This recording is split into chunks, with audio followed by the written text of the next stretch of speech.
Pag-usapan na natin ang ating kalusugan mga kapuso. Good morning again sa kakatutok lamang po ng mga kababaihan, kalalakihan.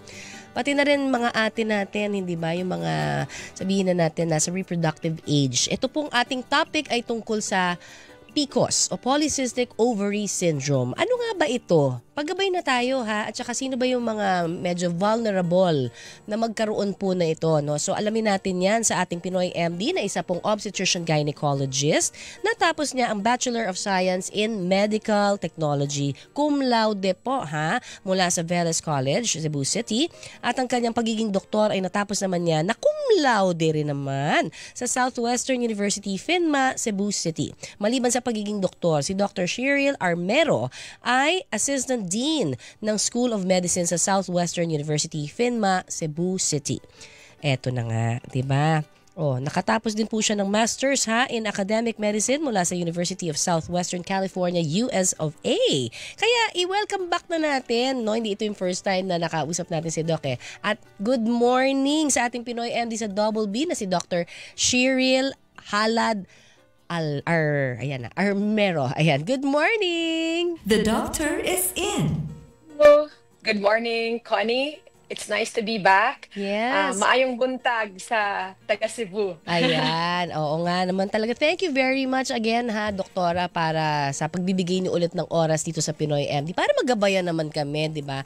The last time we spoke, napakaganda ho ng ating flow ng usapan eh. So, excited na naman kami na maka-interview ho sa inyo at magabayan po ninyo about, eto nga, yung ating topic for this morning is about Polycystic Ovary Syndrome. Unang-una sa lahat, pakigabayan kami, ano ba ito? Okay. So, nung introduction mo kanina, tama, no? Polycystic Ovarian Syndrome, napaka-common na condition among women. Ito na ang highest na endocrinologic disorder or in layman, tinatawag natin yung hormone imbalance na condition. Ito na ang pinakamadalas na nadadiagnose among women. Kaya lang, sabi mo nga, underdiagnosed yung majority of the cases. Number one, isang hindrance kasi hindi tayo aware na may PCOS pala. Pangalawa, pwede ring hindi marunong mag-diagnose yung mga tao, even yung mga general na mga physicians, kasi may mga confusion kung paano ito nagda-diagnose at ano nga ba talaga ang PCOS. And so I'm thankful na we have this session, this opportunity na i-educate yung mga tao tungkol dito. Kasi hindi lang siya simpleng hormone imbalance lang, maraming nakakabit na mga sakit ang Polycystic Ovarian Syndrome. So, pero ano ba ang mga sintomas? Kasi baka meron naman talaga na sila, di ba, ng mga symptoms, hindi lang nila na-associate yun sa PCOS. Sabi mo nga, baka hindi nila alam na merong ganitong kondisyon. Correct. So, number one, pinaka-common na complaint ng isang pasyente na may PCOS ay ang pagkakaroon ng irregular na menstruation. Yung hindi buwan-buwan dinadatnan. May iba, minsan, 6 na buwan, wala pa ring menstruation. May iba, isang una, wala pa ring menstruation. Tapos sabi nila, normal lang, kasi si mama ganun din, tapos naging okay. Tama naman na may genetic factor talaga ang Polycystic Ovarian Syndrome. However, kailangan nating maintindihan na yung environment really plays a very significant factor. So number one, senyales. Kung ikaw ay nag-gain ng weight, pagtaas ng timbang. Lang, doktora, payat ako dati, tapos ngayon biglang lumobo ako. Or payat ka, pero yung medyo adiposity mo, yung pagtaba, nasa center, nasa puson. Yung mga ganon. So, ibig sabihin, the androgen or yung male hormone in a female body is higher. Kasi nasa central yung adiposity natin. Also, very common yung pagkakaroon ng yung mga pimples, no? Biglang, smooth naman yung skin ko, tas biglang nagkakaroon ng maraming pimples, yun din yon, isang senyales din yon. O, pwede na nagiging mabuhok. O sabihin natin, mabuhok naman na ako dati. Pero nakita natin na nag-darken yung buhok, yung dito, pagka-picture sa'yo, yung na-picturean ka, may bigote ka na, medyo dark yung dito, isang senyales din yon. So, yung mga general na mga ma-observe natin na mga ganon, pwedeng pwede. Hindi siya diagnostic yet, pero Mhm. pwede siyang senyales ng PCOS. Okay, pero bakit ba nakukuha natin itong mga kababaihan? Ano ba? Kasi sabi mo nga, it's a type of hormonal imbalance. Pero bakit Correct. nagkakaganoon? Bakit ba nagkakaroon ng PCOS ang isang babae? Okay. So, complex. Yung question na yan, isang complex na question. Mahirap yan sagutin at one time kasi nga multiple factor siya. So, Mhm. as I said earlier, genetic, pwede si mama mo may ganon. Or nasa pamilya mo talaga ang Genes. polycystic ovarian syndrome. Genes, correct. Okay. Nasa genes. Hereditary. Mhm. Number two, as I said, environment. Especially sa environment natin ngayon, medyo talagang madali kumain ng mga unhealthy na mga Right. pagkain. Mm-mm. Or pwede nung nasa tiyan ka pa ng mama mo, si mami, talagang kumakain ng kahit ano, no? Ang dalawang factor na contributed by the environment is really weight gain Okay. and psychological stress. Ayan, ang stress Kadalasan, talaga. Ang daming nakakainis na mga sakit na dala, no? Ang stress. Totoo yan. Pero itong dalawa ang identified na environmental factor that will cause o pwedeng naging dahilan kung bakit nagkaroon ng polycystic ovarian syndrome ang isang babae. May test bang ginagawa, doktora? Just to be sure na may PCOS ka, is it blood workup ba yan? Or ultrasound? Ano ba? Mhm. Tama. Yung sabi kong senyales kanina, dalawa doon is criteria ng Rotterdam na pwedeng maging part ng diagnosis ng PCOS. We only need 2 of the 3 criteria. Mm-mm. So, number 1, mataas na androgen level sa katawan. Clinically, nakikita yan kung nagkakaroon tayo ng bigote, malagiging mabuhok ang isang babae.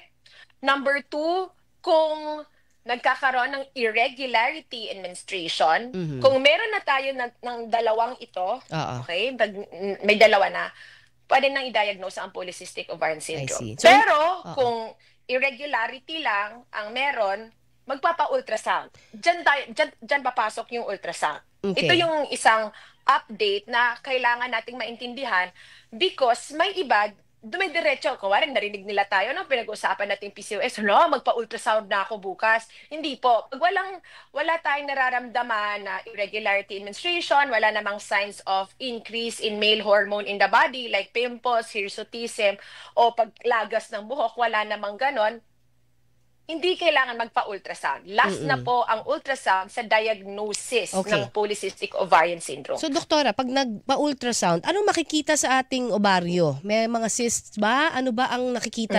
Ayan ang napaka-definitive, di ba, kung meron makita. So, dati, ang binibilang yung mga follicles na dapat more than 12. Pero ngayon, mas high-tech na, mas advanced na ang ating ultrasound. So, tinatawag nating ovarian volume, yung weight ng ovary natin, parang nag-measure na sa ultrasound, dapat more than 10 ml, or yung follicle count per ovary dapat more than 25. So, mas technical na siya, no? Dinideclare yan siya, mababasa natin yan siya sa ultrasound, pero ang tawag doon, polycystic ovary. Okay. Saka tayo madadiagnose ng polycystic ovarian syndrome pag may kasama ng either 1 or 2 nung sinabi ko kanina. Okay. Pag wala, okay pa.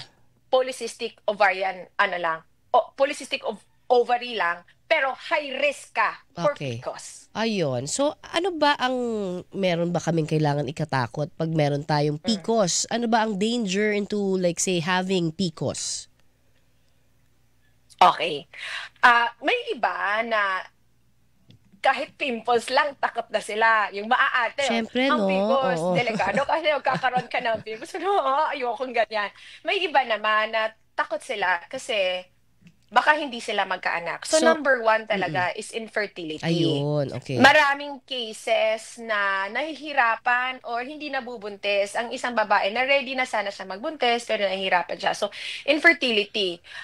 Another parang danger siguro masasabi natin is the higher risk of developing cardiometabolic disorder. Ano bang mga cardiometabolic disorder? Hypertension, diabetes, bata ka pa. Bakit may diabetes ka na? Bakit high blood ka na? So, kasi yun yung mga sakit na kasama ng PCOS. Right, metabolic syndrome, ito yung pagiging mataba, ito yung pagiging high ng mga lipid profile natin. Mm-mm. Ayun. So, cardiometabolic, isa na nasa site na parang kasi medyo aware na tayo no sa mental health. Proven na ng studies that PCOS has really linked to depression and anxiety. Ayun din So, pala. opo. So, ayun. Madami, no? Yun sila. Napaka-complex niya, no?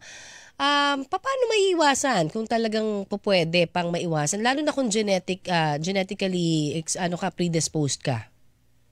Okay. So, number one, ang focus talaga ng management of polycystic ovarian syndrome is lifestyle intervention. Dati, bigyan lang ng pills. Magpapayat ka, diet ka, exercise. Hindi, ngayon talaga, yung focus ng mga doktor is really teaching lifestyle intervention. Ano ba ito? So, very specific kasi ang lifestyle intervention. Yung pwede kay Maria, pwede hindi applicable kay Ana kasi individualized yung approach niyan. We look at exercise and food. Kaya ako, since I'm a lifestyle medicine physician, talagang pinapasulat ko yung patients kung ano yung kinakain nila para ma-individualize ko yung approach. Most of the time, it's really the food that's the problem. Anong yung mga mga high cholesterol. Ayan. Ano yung mga isa-isahin natin ha kasi baka may mga guilty na Sige. diyan. Sige. Ano yung mga pagkain na nagko-cause ng siguro hormonal imbalance lalo na ng PCOS? Okay. Okay, number one is really the high cholesterol diet. Yung mahihilig ng mga fried, yung mahihilig ng mga processed food. Maraming Naku, daming teenagers guilty. ngayon, kahit mga bata. Kahit ng mga bata. Kasi mabilis ma-prepare ang mga ganon sa bahay. But yun yung nag-predispose ng isang babae to develop PCOS. Okay. Also, yung high sugar. Ay, Sorry, naku, yung milk mahilig tea na mag-milk yan. tea. Ay, di ba? Opo. Ay, nako. So, Usong-uso yan ngayon sa mga ganon. bagets, di ba? Lalo na parang addictive nga daw di ba? Yung parang feeling nila, minsan kailangan mag-milk tea kasi hindi na lang siya fad, no? Talagang nagsulputan parang kabutihan. Pero anyway, sige, so sa pagkain, pero pag ikaw ay nagtinutino ng pagkain at yung lifestyle mo, may exercise ka pa, kumaga gumagalaw-galaw ka naman kahit paano, pwede ba tong mawala naturally o kailangan pa rin ng gamot? Okay. Good question yan, Connie, Because sabi sa literatures ngayon, especially among teenagers, pwedeng hindi mag-take ng gamot na kung talagang nasa focus tayo sa lifestyle I see. intervention. Okay. So for example, sabihin natin ako, Kuni, I was diagnosed with polycystic ovarian syndrome. So sabi ng mga patients ko, Doc, bakit ang fit mo? Kasi sabi ko, gusto ko mabuhay na matagal. Tapos ayoko mag-take ng mga gamot. So talagang I'm very specific with the food and very specific with the consistency of the exercise. Kung ang pasyente talagang dedicated with taking care of the food and consistent in the exercise, pwedeng hindi kailangan mag-take ng medication. All right. In fact, in fact, yung ovulation o yung pangingitlog ng healthy tumataas as the exercise becomes consistent. Pag consistent ang exercise, nangingitlog ng maayos yung ovaries natin. Ayan. And when a woman loses weight, kahit 5 to 10% lang in 6 months, ovulation improves. Hindi kailangan ng paitlogin ang babae magtitake ng gamot para mangitlog. Yun na process, natural, kaya. Ayan. O yun na talaga hong magandang balita kasi nasa atin pa rin ang sagot para doon sa Correct. atin po namang ikabubuti ng kalusugan, 'di ba? Lifestyle talaga. Pero anong pinakabata na pwedeng magkaroon? Ano yung age? Kasi sabi nila reproductive age pwede na. Okay, so the moment ba na nagkaroon ng menstruation ng isang babae, all the way until bago siya mag-menopause, pwede pang magkaroon ng PCOS? Tama. Kaya lang, Connie, saka natin ma-diagnose na irregular yung menstruation ng isang batang kaka-menstruation lang hintayin muna natin ng 1 year. I-observe natin. Kasi minsan, hindi nagmamature agad yung tinatawag nating hypothalamic pituitary ovarian axis. Ito yung process from the brain to the ovaries na hindi agad-agad nagmamature. Opo. So kung hindi siya nireregla ng maayos for a year, pwede nating obserbaran muna. So sa mga mommies dyan, wag magpanic agad, okay? Lalo na kapag I-observe muna kakaroon natin. pa lang, 'di ba? Kasi talagang irregular normally, pagkakaroon pa lang ng menstruation, tama ako. Oo. Correct yan. Kaya lang, pag within a year, tas medyo mas marami yung menstruation, nahihilo na kasi grabe yung menstruation, malakas, matagal, matapos, o syempre magpakonsulta ka. Pero kung ang problema ay hindi nare-regla ng maayos for a year, yung every 3 months, every 5 months lang yung regla for a year, observe muna. Alright. Saka ka na magpakonsulta, siguro in the 2nd or the 3rd year. So may range tayo para ma-diagnose na irregular talaga ang menstruation ng isang batang babae. Alright.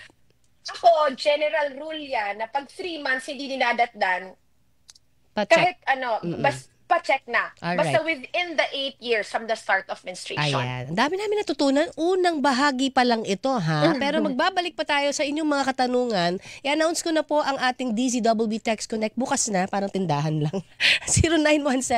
0917-594-5941. Sa ating pagbabalik po, ha, aabangan ko yung inyong mga katanungan tungkol sa PCOS o Polycystic Ovarian Syndrome. 0917-594-5941. Pero ito, paalala ko lang din ho, bago tayo tuluyang bumitiw muna na pansamantala. Ang hirap po talaga ng buhay ngayon, 'di ba? At kamakailan lang ho, marami tayong naririnig, 'di ba, na pinipeki nga yung mga gamot, 'di ba? Yung mga vitamins na 'yan. Kaya talaga nakakatakot. Kaya dapat ang gagawin natin parati tayo maging mapanuri sa ating pong binibili ng mga essentials, katulad ng gamot, no? Para masigurong dekalidad ng gamot at hindi ho tayo naluloko. Huwag ho tayo mahiyang magtanong. Tanong lang, 'di ba? Pwede naman natin itanong yan sa ating mga butika, sa mga doktor na pinagkakatiwalaan. Una, kung sino ho ang gumawa ng gamot, 'di ba? At kilala ba yung kumpanya na gumawa ng gamot? At ito ho ba ay dumaan sa mga proseso na quality checks na kung tawagin para masiguro natin na ligtas ho yung ating pinapasok sa ating katawan ng mga gamot na yan, 'di ba? Sa bawat karamdaman kasi, gusto namin din talaga ang goal ay gumaling ho tayo. At gumaling tayo agad, hindi ba? Kaya nga tayo naghahanap ng dekalidad. Plus, of course, 'di ba? Abot kayang gamot. At meron na yan. Abot kaya na yan, di ba?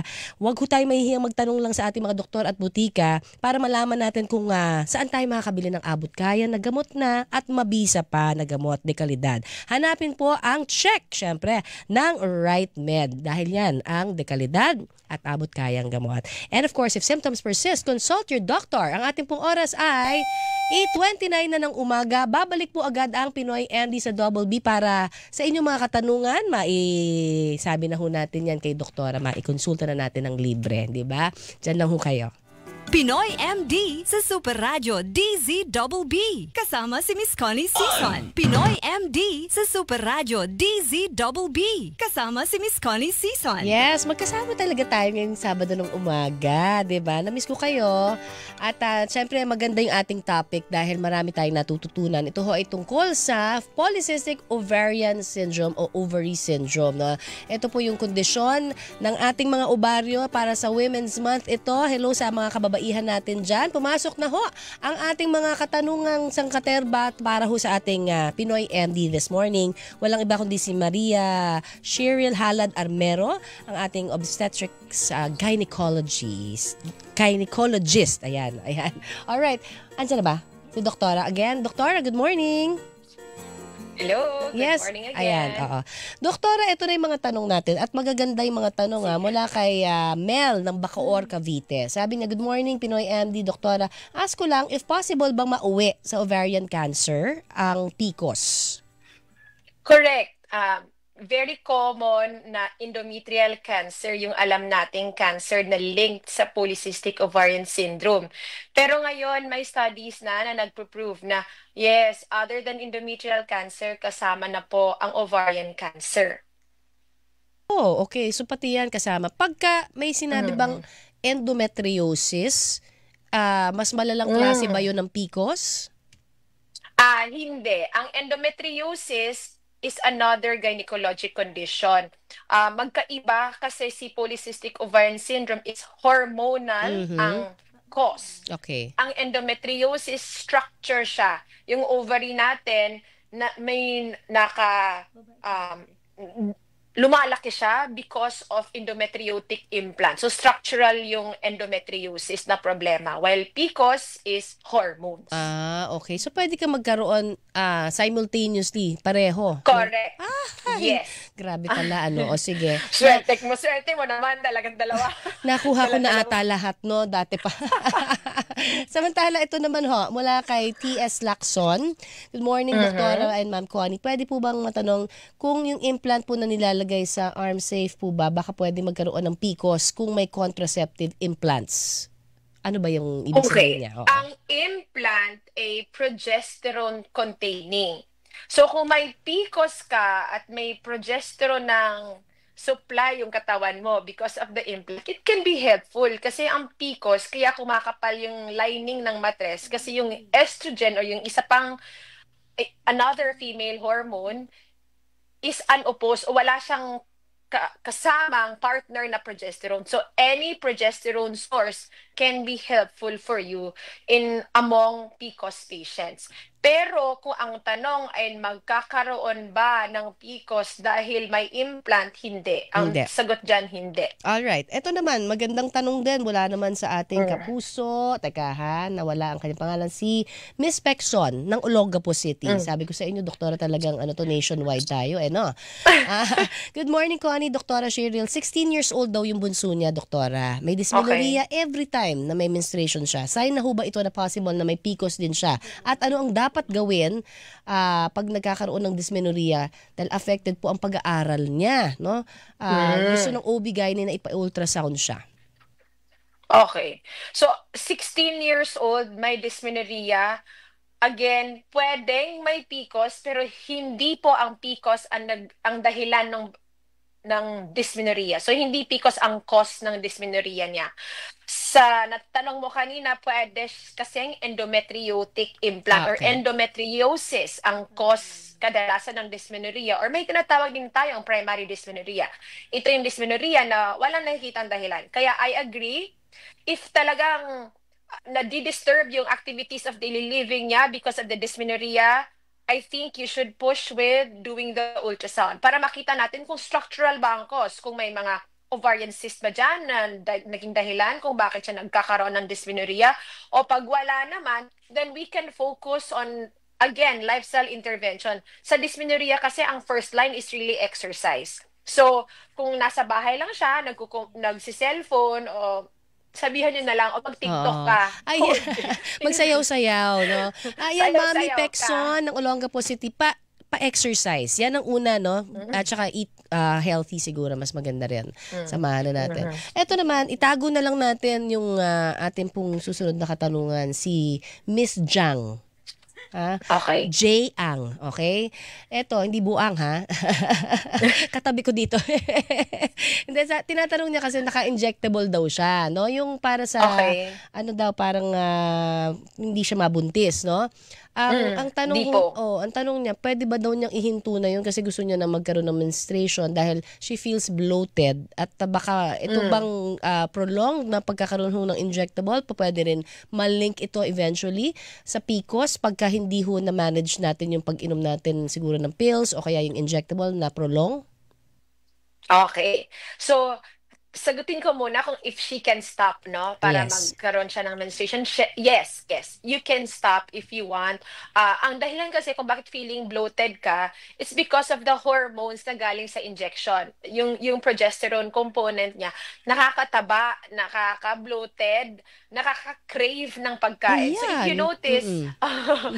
you notice na pag yung nagka-injectables, supposedly ino-offer namin yan sa mga payat lang para mag-gain ng kaunti. Kasi pag medyo nasa upper limit na tayo ng weight and we keep craving for the food, kaya talagang tumataba. And in relation to polycystic ovarian syndrome, kasi nasabi ko kanina, pag ang weight gain, no, ang pagtaas ng timbang ay isang risk factor para magkaroon ng polycystic ovarian syndrome, then talagang kailangan nating ingatan yung timbang natin, no? Para hindi tayo ma-prone o ma-risk in developing polycystic ovarian syndrome. Ayan, magandang napasagot natin yan. Joyce, pwede.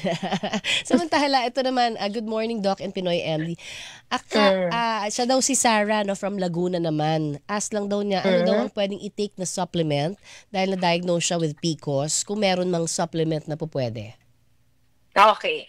So, hindi ako mahilig sa supplements, But, if meron man, I will really recommend inositol. So, yung inositol kasi, there are robust studies that prove that it will improve the insulin resistance that happens among polycystic ovarian syndrome patients. So, yun yung supplement. Pero kung gusto mo talaga more antioxidants, so I would suggest for you to really choose a majority plant-based diet para yung antioxidant in your body is really high to help address the oxidative stress. Diba sabi ko kanina, environmental factor is stress. So only antioxidants can address the oxidative stress. O kaya pwede naman sigurong sila, yoga, magdasal, meditation, pwede makakatulong din yan. Sige po, para ma-relax lang, anything that relaxes us, no? Iwas tayo doon sa mga nagpapastress sa atin. Ito naman, 35 years old daw siya, hindi overweight. Pero sabi daw ng doctor niya, hindi naman daw pasok yung PCOS condition sa nakitang bilang ng cysts, no? Sa kanya daw ovary. Paano mawawala ng tuluyan ang cysts kahit konti na lang daw ito, doktora? Okay, very good. For those na normal ang weight, you don't have to lose it. You just have to get rid of the body fat. Kasi hindi ibig sabihin normal weight ka, all muscle weight yan. May iba, payat sila, but yung body fat talagang majority of the body, puro body fat lang. I see. Okay, so the point is, mag-exercise to remove or to decrease the body fat. Kasi tayo mga babae, mas fatty tayo compared to the male population. So we have to build muscles through exercise so we can remove the body fat, which is a predisposing factor or a risk factor in developing polycystic ovarian syndrome. Ayan, ang ganda. Ang linaw ho ng inyong pag-i-explain. Thank you so much for that. Ito naman mula kay 5390. Good morning. Pwede daw bang magkaroon ng PCOS kung menopause na? It's a good question kasi the PCOS among menopause, hindi na masyado. In fact, sabi ng libro, as a woman ages, nagiging okay yung symptoms ng polycystic ovarian syndrome. Parang kung dati irregular ka, as you age, nagiging mas regular ka. Pero kung ang tanong is post-menopause ka na, pwede pa ba akong magkaroon ng PCOS? Hindi na po. Kasi hindi na kasi nagpa-function yung ovaries natin, kaya nga tayo nag-menopause na. Kasi nag-shrink na yung ovaries ng isang babaeng nasa menopause. Alright. So, malinaw. Pero 31 years old lang daw itong ating susunod na nagtatanong. Mula kay 3110. Good morning. Di daw niya alam kung may PCOS siya. Pero 13 years na daw siyang hindi nabubuntis. At hindi din daw siya nakakapagpa-check up. No? Meron po ba daw siyang pwedeng gawin o inumin na gamot para mabuntis daw siya? 31 years old, doktora. Okay. Suggestion ko, kung gusto mong mag-take muna ng gamot at hindi magpa-check up, number 1, mag-folic acid ka. Folic acid is a very good source of antioxidants. Ang preparation natin sa market is 5 milligrams. So, i-take mo yon. It will help address the oxidative stress in the body. Number 2, swerte tayo kasi nasa Pilipinas tayo. 15 minutes of sunlight exposure. Between 10 a.m. to 3 p.m. exposing 3/4 of the body. Kung sabihin natin 3/4 of the body, naka-spaghetti straps at saka naka-shorts. 15 minutes lang na sunlight exposure, you will get the vitamin D, which is also a good antioxidant that will help prepare a healthier egg. Pero kasi, medyo mahaba na yung years na nagtatry kang mag-pregnant. So, kahit 31 ka pa lang, I suggest magpa-assist ka ng isang doktor para baka may ibang reason, baka hindi ikaw yung reason kasi dalawa naman kayo, 'di ba? Para magbuntis. Oo. So baka baka si partner din natin. Sabay hindi na lang natin sila alam. magpa-check, no? Sabay na lang. Oo. Sabay. Opo. Ayan. Thank you, Tama. thank you. Eto pa, doktora, mamaya papasagot natin sa iyo to kasi medyo technical naman yung kanyang pinadala sa atin. 3820. Sabi niya, good morning. Pwede po ba ma-explain daw ito? Normal size, anteverted uterus, thickened endometrium, polycystic ovaries. Ano ang pinagkaiba nito sa polycystic syndrome? Mamaya ho, ipapasagot natin yan. At sangkaterbang iba pang mga tanong, doktora. Yes, napakaraming tanong. Ito, nabalikan na natin, doktora, ang tanong po ni 3820. Normal size, anteverted uterus, thickened endometrium, polycystic ovaries. Anong pinagkaiba nito sa polycystic syndrome? Paki-explain po, doktora. Ayan. Doktora? Andiyan na ba? Yes. Yes, doktora. I'm back. Yes. Hello. Did you hear it? Okay. Yung pagpapa-explain niya? Yes, I heard, yes. Okay. I heard the question. Alright. Okay. So, pag sabihin nating polycystic ovarian syndrome, other than the polycystic ovaries that are seen in the ultrasound, ikaw ba ay may irregular menstruation? Bakit ka nagpa-ultrasound? Hindi ka ba nireregla? So, pag yes ang sagot mo dyan, so, ikaw nga ay may PCOS. Pero pag ultrasound lang ang babahan natin at wala ka namang irregularity in menstruation or wala kang pimples or hindi mabuhok yung katawan mo, at risk ka lang for polycystic ovarian syndrome at ikaw ay may polycystic ovaries and that you belong to a small percentage in the population lang. Now, kasi sabi mo, anteverted thick endometrium. So, ibig sabihin, assumption ko lang to kasi hindi ka makakasagot, no? Hindi ko alam kung makaka-chat ka, ano? I'm assuming na hindi ka nireregla. Kaya makapal yung lining ng mattress mo. Okay. Yan yung risk. Bakit prone to endometrial cancer ang babae na may polycystic ovarian syndrome kasi hindi siya nireregla ng maayos. Makapal yung lining ng mattress at dun gusto mag-grow si endometrial cancer. Kaya nga tayo kailangan reglahin buwan-buwan. Para buwan-buwan, nag-change, nag-shed off tayo. Hindi makapal palagi yung lining natin. Alright. Okay.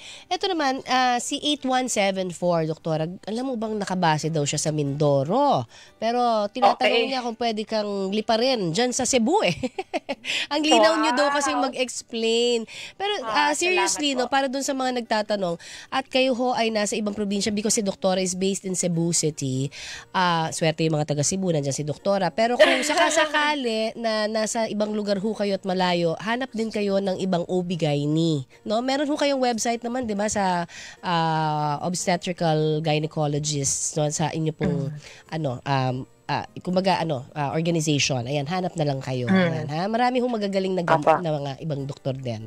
Samantala ito naman, ano ang ating pong maipapayo? Halimbawa doon sa mga sobrang taba na, no? At hindi na ho nireregla dahil sinasabi niyo na ito'y konektado na sa PCOS. Is it only exercise at food?